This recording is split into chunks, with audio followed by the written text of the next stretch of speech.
Assalamualaikum warahmatullahi wabarakatuh. Kami dari kelompok 4 akan mempresentasikan hasil dari kerja kelompok kami. Sebelumnya saya akan memperkenalkan anggota kelompok kami. Yang pertama ada Nurul Hikmah Syam, lalu yang kedua ada Intan, yaitu saya sendiri, yang ketiga ada Muhammad Vicky, yang keempat ada Giovanni Muhammad Ape, yang kelima ada Muhammad Nur Fudail, lalu ada Akrim dan Kevin. Baiklah, saya akan langsung ke pembahasan mengenai kriteria perancangan yang terukur dan tidak terukur, dengan mengambil contoh kasus kawasan Tugu Pahlawan, Kota Surabaya. Yang pertama, saya akan menjelaskan mengenai apa itu kriteria terukur dan tidak terukur.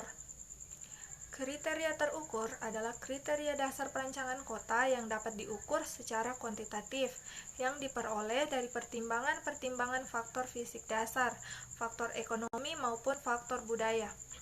Kriteria terukur ini dapat dibagi menjadi kriteria lingkungan alami dan kriteria bentuk, massa, dan intensitas bangunan.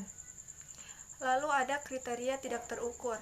Kriteria tidak terukur adalah kriteria yang tidak dapat diukur secara kuantitatif, tetapi dapat memberi persepsi yang sama bagi pengamat yang melihatnya.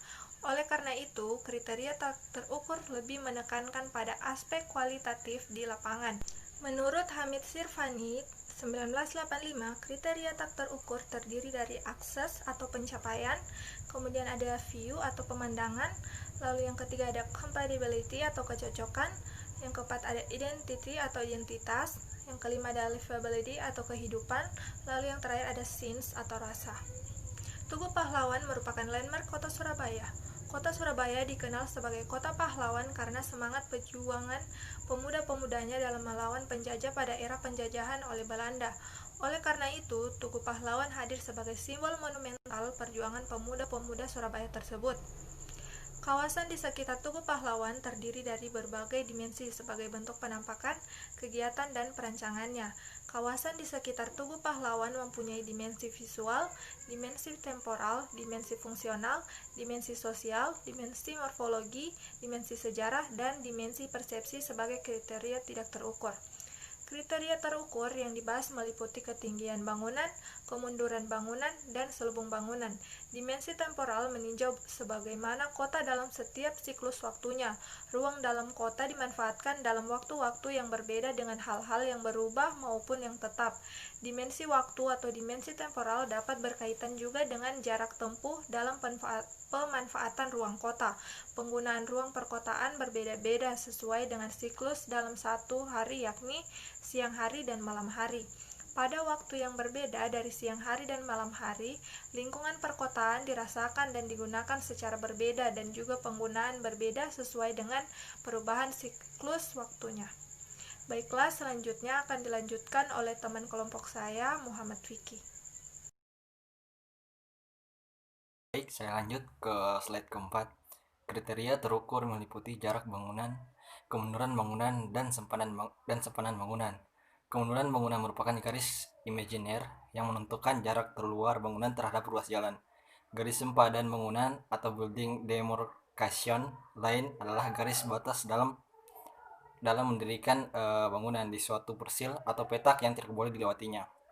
Garis sempadan bangunan atau GSB merupakan garis batas minimal yang membatasi bangunan dan batas lahan yang Anda miliki dengan lahan lainnya seperti jalan jaringan tenggang tinggi, rel kereta api, taman umum, tepi pantai, tepi sungai, dan bangunan tetangga. Jarak antara sebuah bangunan dengan daerah lainnya juga ditentukan menurut GSB yang diatur oleh peraturan daerah setempat. Jadi, saat ingin membangun rumah, sebaiknya Anda mempertimbangkan GSB dengan berkonsultasi dengan instansi setempat. Jika melanggar, tentu saja akan ada sanksi hukumannya. Garis ini bisa membatasi fisik bangunan ke arah depan, belakang, ataupun samping. Lebar GSB biasanya dihitung seperempat dan lebar milik jalan atau DMC dan ditarik dari batas garis sempadan pagar GSP. Selubung bangunan building envelope merupakan sempadan bangunan 3 dimensi yang membatasi pemunduran bangunan di bagian depan, samping, belakang, dan atas. Ya, selanjutnya di slide kelima, secara umum selubung bangunan diperlukan sebagai alat pengendali ketinggian bangunan. Faktor-faktor pembentukan selubung bangunan adalah dimensi tapak. Yang pertama, semakin besar dimensi tapak, maka selubung bangunan pun semakin tinggi. Ada beberapa rumus yang dapat digunakan dan di setiap kota penggunaan rumus-rumus ini berbeda-beda. Ya, yang seperti dilihat pada slide 5 itu, tinggi bangunan diklasifikasikan menjadi 3 kategori. Yang pertama bangunan rendah. Bangunan rendah tinggi bangunan hingga 4 lantai. Bangunan tinggi 1, tinggi bangunan sampai 5, tinggi bangunan tinggi 1, tinggi bangunan 5 sampai 8 lantai. Kemudian bangunan tinggi 2, tinggi bangunan lebih dari 8 lantai. B. Dimensi jalan.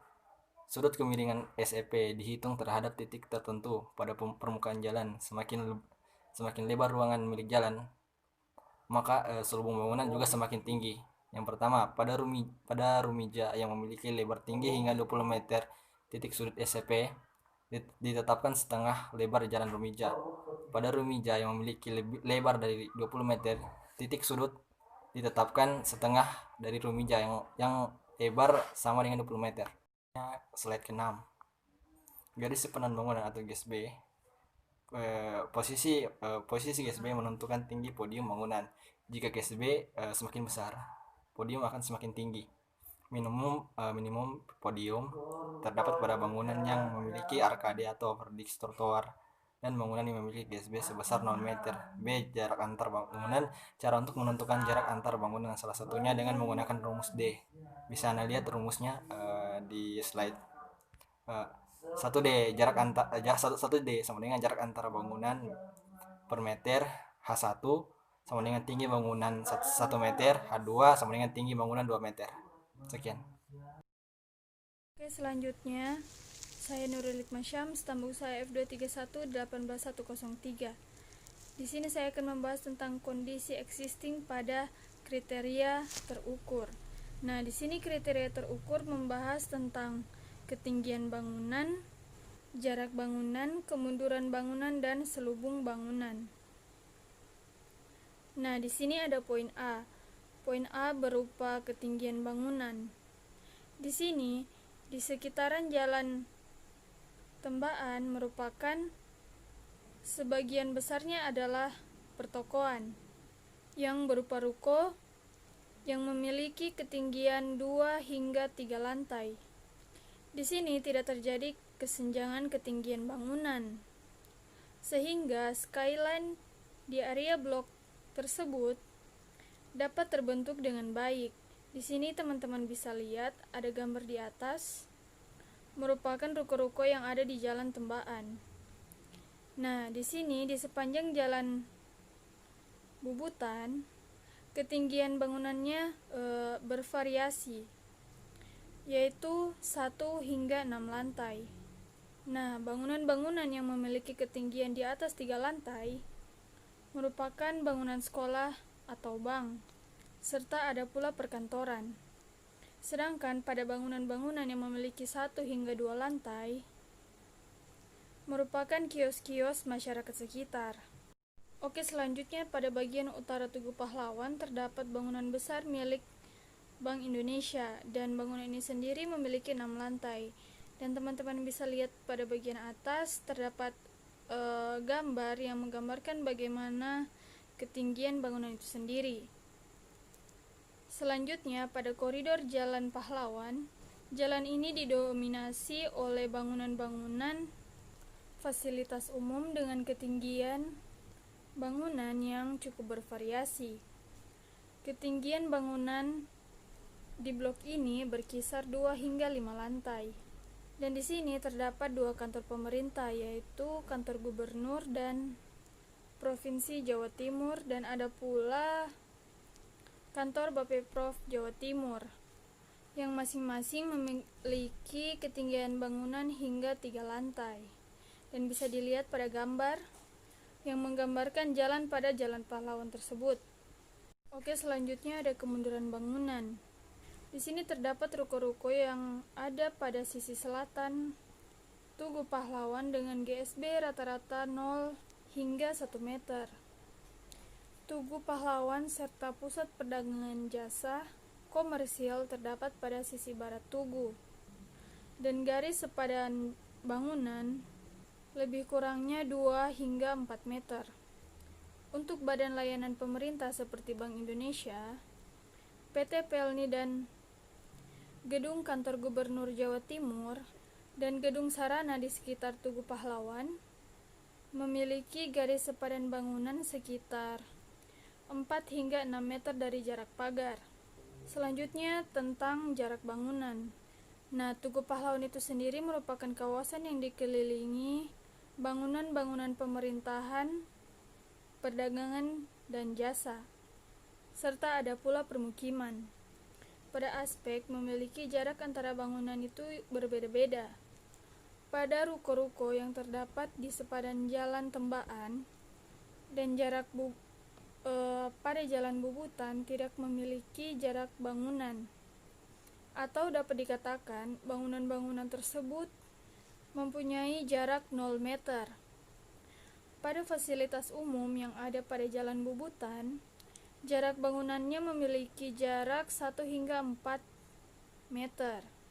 Dan pada bangunan pemerintahan memiliki jarak 4 hingga 8 meter, bahkan ada yang lebih dari 8 meter.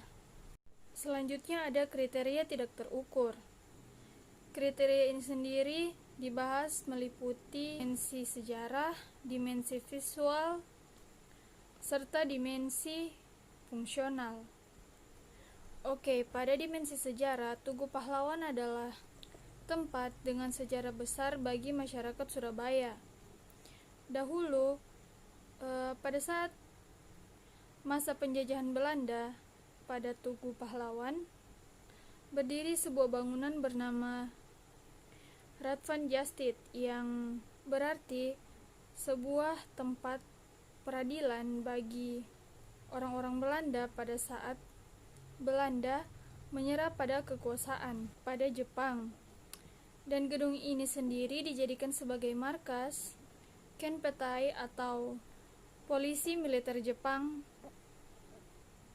pada 1 Oktober 1945. Dan gedung ini sendiri sempat hancur akibat terkena tembakan artileri sekutu. Dan teman-teman sendiri bisa lihat pada gambar terdapat Tugu Pahlawan pada tahun 1965. Area Tugu Pahlawan semula merupakan area kosong. Konsep pembangunannya sendiri hanya mendirikan sebuah monumen peringatan pertempuran banyaknya korban di kawasan tersebut. Pada pengembangan Taman Tugu Pahlawan berikutnya dilakukan pada tahun 1990-an dan terselesaikan pada tahun 2000. Pengembangan Taman Tugu Pahlawan bertujuan untuk menghormati kemonumentalannya. B. Dimensi visual. Ada blok Tugu Pahlawan memiliki 4 koridor yang mengelilingi blok ini, yakni pada sebelah selatan Jalan Tembaan, sebelah barat Jalan Bubutan, dan sebelah timur Jalan Pahlawan. Pada Jalan Tembaan, koridor ini memiliki 2 ruas jalur masing-masing, memiliki 3 jalur, dan pada koridor ini bangunan didominasi dengan bangunan perdagangan jasa, yaitu rumah, toko, atau ruko. Nah, bisa kita lihat pada penggambaran di atas, seluruh bangunan pada koridor ini tampak bangunan memiliki tinggi antara 2 hingga 3 lantai dan tidak mengganggu koridor di depannya, yakni Tugu Pahlawan. Karena koridor ini dipisahkan oleh median jalan, sementara pada bagian barat yaitu Bubutan, di mana koridor ini berdiri sarana pendidikan dan pelayanan jasa. Nah, bisa kita lihat pada gambar di atas, pada sebelah timur dari Tugu Pahlawan, yakni Jalan Pahlawan, koridor ini banyak berdiri bangunan pemerintahan, antara lain Bapeko, Gedung Gubernur, Gedung Geraha Penli, Gedung Penli, Gedung Badan Penanaman Modal, Gedung Surabaya Country, dan Bank Mandiri. Tampak gedung memiliki rata-rata tinggi yang hampir sama dengan ruas jalan yang cukup lebar, yakni sebesar 5 ruas jalur. Dari masing-masing koridor tampak dengan jelas perbedaan jumlah lantai dari bangunan-bangunan yang ada. Namun, permasalahan ini juga dapat dilihat dari posisi gedung Bank Indonesia yang berada tepat sebelah utara Tugu Pahlawan. Bank Indonesia memiliki jumlah lantai yakni 7 lantai yang hanya berjarak 132 meter terhitung dari sisi terpinggir Bank Indonesia ke Tugu, sehingga jika dilihat dari sebelah utara, maka Tugu Pahlawan tidak akan terlihat. Hal ini menunjukkan bahwa gedung-gedung di sekitar Tugu Pahlawan sangat berpengaruh pada estetika kawasan bersejarah ini. Jika dibandingkan dengan cagar budaya di Indonesia seperti Monumen Nasional atau Monas, tampak bangunan di sekitar Monas tinggi menjulang, namun karena penempatan Monas di hamparan seluas 80 hektar, dibandingkan dengan Tugu Pahlawan yang lahannya hanya 1,3 hektar, maka tidak heran bahwa Tugu Pahlawan tidak tampak dari sebelah utara kawasan. C. Dimensi fungsional. Tugu Pahlawan merupakan landmark kota Surabaya yang terletak di pusat kota, di mana di sekitarnya terdapat banyak aktivitas, antara lain aktivitas rekreasi yang berupa kawasan Tugu Pahlawan, aktivitas pemerintahan, aktivitas perdagangan dan jasa, dan sebagainya. Namun lahan yang terdapat di daerah tersebut terdominasi oleh perdagangan dan jasa, antara lain kantor gubernur, Bank Indonesia, pertokoan, permukiman yang mengelilingi kawasan Tugu Pahlawan. Kondisi existing kawasan tersebut terlihat cukup padat dan ramai. Terdapat pula ruang-ruang yang difungsikan untuk kawasan publik, salah satunya Tugu Pahlawan yang merupakan tempat wisata sejarah. Adapun beberapa ruang terbuka hijau yang untuk menyeimbangi daerah lingkungan sekitar meskipun terlihat padat. Koridor berdasarkan pengamatan langsung di kawasan tersebut. Dari bagian timur Tugu Pahlawan terdapat beberapa kantor jasa, salah satunya kantor gubernur. Bagian utaranya terdapat permukiman, fasilitas pendidikan, pertokoan. Baratnya terdominasi pertokoan, kantor, dan bagian selatannya terdominasi oleh pertokoan. Nama saya Muhammad Nur Fudain, Stambuk F231 18120. Di sini saya akan melanjutkan pembahasan dari saudara Gevani. Namun apabila dilihat dari jarak kejauhan antara Tugu Pahlawan yang merupakan landmark di daerah tersebut menjadi lenyap disebabkan padatnya dan banyaknya kesibukan aktivitas sekitar, sehingga citra menjadi pusat perhatian menjadi kurang terlihat dan kurang memiliki nilai meskipun kawasan tersebut melambangkan sejarah Indonesia. Dan beberapa bangunan yang menutupi citra Tugu Pahlawan tersebut berupa bangunan perdagangan dan jasa di sekitar koridor yang tingginya hampir setara dan bahkan melebihi Tugu Pahlawan. Hal yang perlu dipertimbangkan dalam pengembangan wilayah adalah menetapkan fungsi lahan di sekitarnya agar tidak menutupi citra Tugu Pahlawan. Misalnya beberapa bangunan sekitar meskipun sudah memiliki peruntukannya masing-masing, namun tingginya tidak diperbolehkan melebihi landmark kawasan tersebut. Hal itu dapat dikontrol oleh pemerintah melalui kebijakan-kebijakan tentang bagaimana mengatur dimensi bangunan dan sekitarnya. Terdapat pula ruang-ruang yang difungsikan untuk kawasan publik, salah satunya Tugu Pahlawan yang merupakan tempat wisata sejarah. Fungsi Tugu Pahlawan di sini adalah sebagai ikon Surabaya yang terkenal sebagai kota pahlawan. Tugu Pahlawan juga memiliki sebuah museum yang berisi sejarah kota Surabaya dan perjuangan para pahlawannya. Adapun beberapa ruang terbuka hijau yang untuk menyeimbangi daerah lingkungan sekitar meskipun terlihat padat. Kesimpulan dari materi ini yaitu Tugu Pahlawan merupakan landmark kota Surabaya. Kriteria terukur yang dibahas meliputi ketinggian bangunan, kemunduran bangunan, dan selubung bangunan. Perancang kota perlu memahami pola aktivitas masyarakat, bagaimana mendorong kegiatan melalui periode waktu yang berbeda, dan bagaimana untuk mencapai sinergi dari kegiatan yang terjadi di ruang dan waktu. Kriteria terukur meliputi jaringan bangunan, kemunduran bangunan, dan sepadan bangunan. Kemunduran bangunan merupakan garis imajiner yang menentukan jarak terluar bangunan terhadap ruas jalan.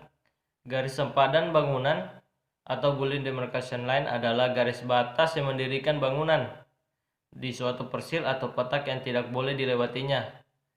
Dan garis sempadan bangunan atau GSB merupakan garis batas minimal yang membatasi bangunan dan batas lahan yang Anda miliki dengan lahan lain seperti jalan, jaringan tegangan tinggi, rel kereta api, taman umum, tepi pantai, tepi sungai, dan bangunan tetangga. Jarak antar sebuah bangunan dengan area lainnya juga ditentukan menurut GSB yang diatur oleh peraturan daerah setempat. Garis ini bisa membatasi fisik bangunan ke arah depan, belakang, ataupun samping. Selubung bangunan building envelope merupakan sempadan bangunan 3 dimensi yang membatasi pemunduran bangunan di bagian depan, samping, belakang, dan atas. Semakin besar dimensi tapak, maka selubung bangunan pun semakin tinggi. Sekian presentasi dari kelompok kami, lebih dan kurangnya mohon dimaafkan. Wassalamualaikum warahmatullahi wabarakatuh.